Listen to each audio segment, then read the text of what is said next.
Well, voter interest is strong in the upcoming city council, school board elections in Sioux Falls based upon the early voting so far. And because of COVID-19, those elections were moved from April to June 2nd, the day of the South Dakota primary. And as KELOLAND's Perry Groten reports tonight, we could see a record for early voting in Sioux Falls with all three elections taking place on the same day.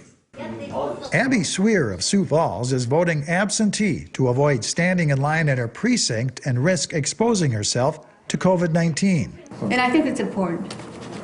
Otherwise, if you don't vote, then you don't have a chance to complain if you don't like what's going on. People who vote in person will cast their ballots at booths spread 6 feet apart.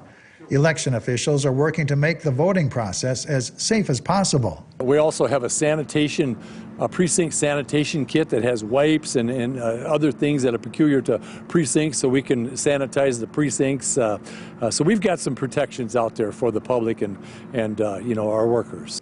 The city clerk's office is already on pace to set a record for the number of absentee ballots cast for an election. So I think that's great news. I think a lot of it's attributed in large part to the Secretary of State sending an application to all our registered voters. So people have taken advantage of it. Plus, people have been able to vote early since March 30th.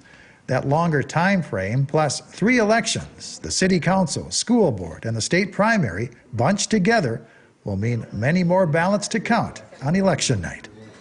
In Sioux Falls, Perry Groten, KELOLAND News. And workers will count the ballots from the old courthouse museum, which provides more space than the election center located next door, where the votes had been tallied during previous elections. You can vote absentee in person at the election center. You'll need to bring a valid photo ID.